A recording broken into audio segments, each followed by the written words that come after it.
Hello everyone, मैं मिथुन सिंह स्वागत करता हूं आप सभी का। आशा करता हूं आप सभी बहुत अच्छे होंगे। सबसे पहले रिचुअल्स के अकॉर्डिंग हम लोग आगे बढ़ेंगे और सबसे पहले आपको यहाँ पे विनर्स के नाम दिखाई दे रहे होंगे। इन सारे लोगों को टोकरी भर के बधाई।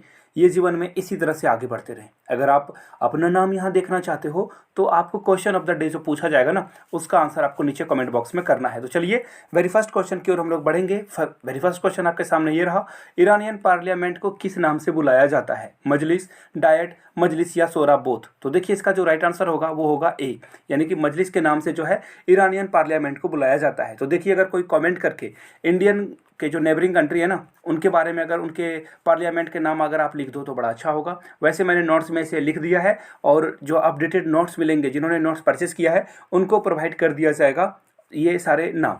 आगे बढ़ेंगे अगले क्वेश्चन की ओर। वेरी नेक्स्ट क्वेश्चन आपके सामने ये रहा, नोबेल पीस प्राइज जो है यूएनओ को कब मिला था, ये बताना है। तो देखिए 2001 में जो है नोबेल पीस प्राइज जो है दिया गया था कोफी अन्नान और यूएन दोनों को। जो कोफी अन्नान थे वो यूएन के सेक्रेटरी थे। यहाँ से मैं आपको दिखा दूं, वेट अ मोमेंट, यहाँ से देखो, नोबेल पीस प्राइज 2021 में कोफी अन्नान और यूएन दोनों को दिया गया था। और अगर आप लोगों को याद होगा तो कोफी अन्नान की बहुत सारी इमेजेस न्यूज़पेपर में भी आती थी और बहुत सारी बुक में भी जो है इनकी फ़ोटो छपती थी, मुझे बहुत अच्छे से याद है। और इनका नाम सिंस कॉफ़ी था तो वो मैं कॉफ़ी से इसको रिलेट कर लेता था, तो मुझे याद है, वो मेरी पुरानी बातें याद आ गई मुझे आज। आगे बढ़ेंगे उससे पहले आप लोगों से रिक्वेस्ट है, वीडियो यहाँ तक अगर देख लिया आपने तो प्लीज़ वीडियो को अगर लाइक कर दोगे तो बुरा नहीं मानूंगा मैं, और इसे शेयर भी कर देना है अपने दोस्तों के बीच, और नए हो तो चैनल को सब्सक्राइब करते हुए जाना है आपको।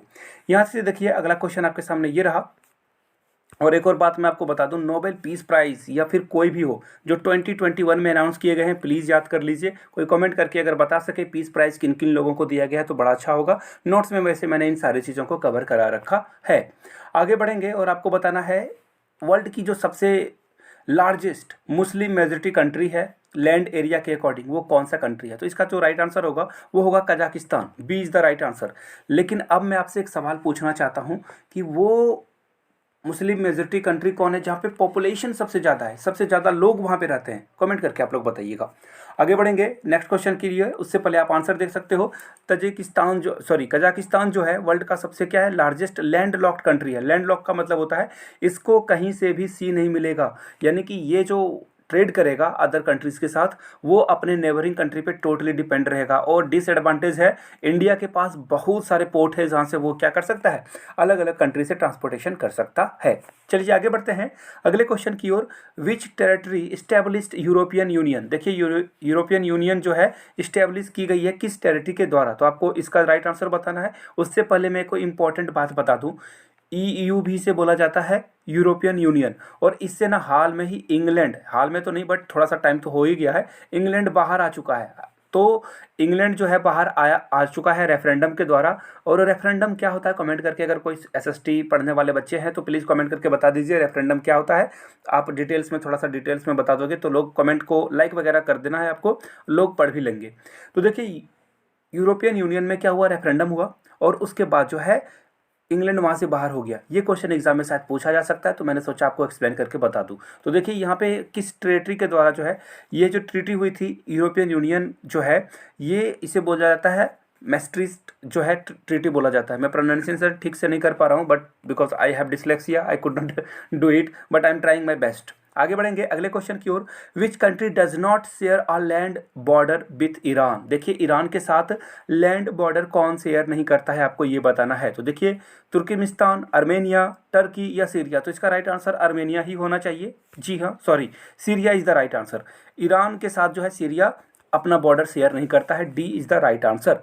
अगले क्वेश्चन की ओर बढ़ेंगे। नेक्स्ट क्वेश्चन आपके सामने ये रहा, what is the India share of global export? तो देखिए ग्लोबल एक्सपोर्ट जो हम लोग करते हैं, इंपोर्ट एक्सपोर्ट का मतलब होता है बाहर को आप भेजते हो, तो 1.7 होना चाहिए। जी हाँ बिल्कुल, 1.7% हम लोग जो है पूरे वर्ल्ड को क्या करते हैं, चीज़ों को सप्लाई करते हैं। ट्रेड जितना ट्रेड होता है उसमें हम लोग 1.7 के ही हिस्सेदार हैं। चाइना बहुत आगे हम लोगों से, हम लोगों को चाइना को पीछे करना है। तो आप लोग मेक इन इंडिया को इनिशिएटिव को आगे बढ़ाएंगे और इंडिया से बने हुए प्रोडक्ट को जो है ज़्यादा से ज़्यादा परचेज करें। अगर आपको सस्ता कहीं और भी मिल रहा है, 2 पैसे ज़्यादा लग रहे हैं इंडियन प्रोडक्ट में, तो आप इंडियन प्रोडक्ट को परचेज कीजिए। आगे बढ़ेंगे वेरी नेक्स्ट क्वेश्चन के लिए। और यहाँ पे देखिए सबसे ऊपर में आपको दिखेगा चाइना, जिसका परसेंटेज जो है बहुत हाई है। उसके बाद आपको यूएस दिखेगा, फिर जर्मनी और फिर नीदरलैंड्स। तो चलिए आगे बढ़ेंगे। नेक्स्ट क्वेश्चन के लिए आपको ये बताना है इंडिया की जो लेटेस्ट रैंकिंग है ना एशिया पावर इंडेक्स में, वो कितनी है। तो इसका जो राइट आंसर है वो है ऑप्शन सी, यानी कि 4th is the right answer. और एशिया में सबसे पावरफुल कंट्री के नंबर में अभी चौथे नंबर पे इंडिया आता है। आगे बढ़ेंगे अगले क्वेश्चन की ओर, और ये क्वेश्चन ऑफ द डे आप लोगों के लिए रहने वाला है। आपको बस इसका आंसर करना है। EMI का फुल फॉर्म क्या होगा, ABCD में आप आंसर चूज करके कमेंट करके बता दीजिए। आगे बढ़ेंगे अगले क्वेश्चन की ओर। उससे पहले आप लोगों को एक बात बताना चाहता हूँ। देखिए, अगर आप लोग सचमुच में गवर्नमेंट जॉब लेना चाहते हो, या आर्मी स्कूल की हो, या रीट, KBS, NBS, DSSS किसी भी एग्ज़ाम में अपियर होते हो, आपके पास ये बुक ज़रूर होनी चाहिए। और इस बुक की सबसे अच्छी बात यह है, इसमें 900 से जो है ना 9000 से भी ज़्यादा जो है MCQs है। तो आप इसे ज़रूर परचेज कर लीजिए। इसमें 90,000 जो है क्या है, MCQs है, जिसमें सारे टॉपिक्स को बिल्कुल डिटेल से कवर किया है। सारे प्रीवियस ईयर क्वेश्चन पेपर इसमें है। तो आप इस बुक को ले सकते हो। कमेंट बॉक्स में आपको जो है लिंक मिल जाएगा फ्लिपकार्ट, अमेजोन का, वहाँ से आप इसे परचेज कर सकते हो। ये मोबाइल नंबर भी देख लो, पब्लिशर का है, आप इन्हें कॉल करके इनसे इन्फॉर्मेशन ले सकते हो। तो चलिए आगे बढ़ेंगे अगले क्वेश्चन की ओर। Which ceremony marks the end of the Republic Day celebration in New Delhi. तो देखिए, रिपब्लिक डे हम लोग अभी मना रहे हैं, क्वेश्चन शायद एग्जाम में आ भी जाए कि इसकी जो लास्ट सेरेमनी होती है, लास्ट रीति रिवाज जो है वो क्या होता है। तो देखिए, बीटिंग द जो रिट्रीट है ना, इसी से हम लोग क्या करते हैं, 26 जनवरी को जो है विदा कहते हैं। ये लास्ट रिचुअल है, आप यहाँ से देख सकते हो। तो ये आप यहाँ पे देख पाओगे जब आप आओगे टुडेज इवेंट। तो Beating the Retreat is the last event. आगे बढ़ेंगे अगले क्वेश्चन के लिए। Which one is the capital of Lakshadweep. Lakshadweep की कैपिटल क्या है। तो देखिए, इसका जो राइट आंसर होगा वो होगा Kavaratti is the right answer. C के साथ आपको जाना था। आगे बढ़ेंगे, और आगे जाने से पहले ना, अगर कोई हेल्पिंग हैंड बनना चाहता है, किसी की मदद करना चाहता है, मैंने अभी क्या बोला, हेल्पिंग हैंड, तो कमेंट करके बताइएगा हेल्पिंग हैंड का क्या मतलब होता है। कमेंट करके आप लोग बता दो। अगर आप हेल्पिंग हैंड बनना चाहते हो तो क्या करना है आपको, सारे यूनियन टेरिटरीज का जो कैपिटल है ना, वो कमेंट करके आप बता दो। चलिए आगे बढ़ेंगे अगले क्वेश्चन की ओर। नेक्स्ट क्वेश्चन आपके सामने ये रहा। Which of the following countries does not share any border with Germany. Germany के साथ कौन बॉर्डर शेयर नहीं करता है। तो देखिए, इसका जो राइट आंसर होगा वो होगा यूक्रेन। देखिए, हाल में अभी जियो पॉलिटिक्स में क्या हुआ है ना, कि रसिया जो है इन्वेड करना चाहता है किसको, यूक्रेन को। तो रसिया के साथ ना जर्मनी के कुछ दोस्ती वाले रिश्ते हैं। रसिया से ये नेचुरल गैस लेना चाहता है कौन, जर्मनी। तो जर्मनी सिंस जो है यूक्रेन के साथ कोई बॉर्डर भी शेयर नहीं करता है, तो इसलिए चाहता है कि यूक्रेन के ऊपर रसिया अटैक भी कर दे तो उसे कोई फर्क नहीं पड़ता है। तो सी इज द राइट आंसर। आगे बढ़ेंगे अगले क्वेश्चन की ओर। नेक्स्ट क्वेश्चन आपके सामने ये रहा। Who were ancient Olympic game held in honour of. यानी कि एंशियंट ओलंपिक गेम जो हुआ करते थे किसके ऑनर में होते थे। तो देखिए, इसका जो राइट आंसर होगा वो होगा juice. Juice is the right answer. आप यहाँ से देख सकते हो, वेट ए मिनट, यहाँ से आप इनकी इमेज देख लो। सबसे पहले यहाँ से आपको इनकी फोटो भी दिख जाएगी, ज्यूस ये रहे। और आगे देखोगे आप तो यहाँ पे देख सकते हो आंसर भी क्या है, ए ही है। और 7 BC में जो है पहला गेम स्टार्ट हुआ था, याद रखिएगा इस क्वेश्चन को भी।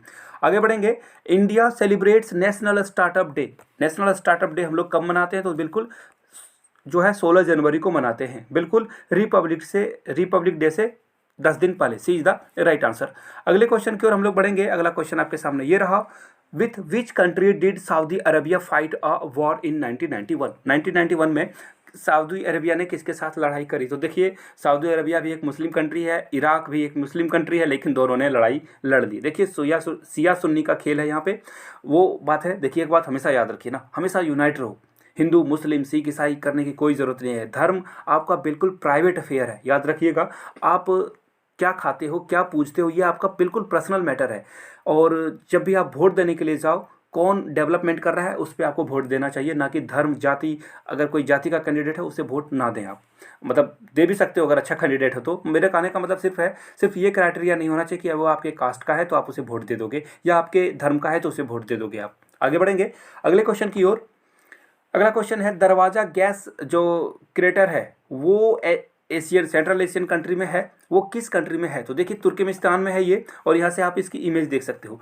ये जो टूरिस्ट है ना, बहुत सारे टूरिस्ट यहाँ पे आते हैं और इसे देखते हैं। यहाँ पे हमेशा आग लगी हुई रहती है। तो इसे जो है तुर्कमेनिस्तान के जो एडमिनिस्ट्रेशन है, वहाँ की गवर्नमेंट है, इसे यहाँ पे बंद करने वाली है। और इसे गेटवे ऑफ हेल भी कहा जाता है, नर्क का दरवाज़ा भी कहा जाता है इसे।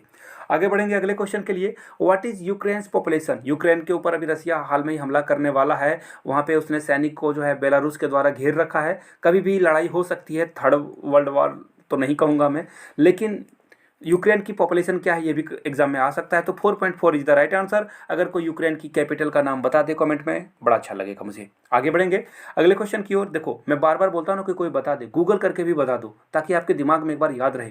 लर्निंग बाय डूइंग का तो यही मतलब है ना कि कुछ करके सीखो आप।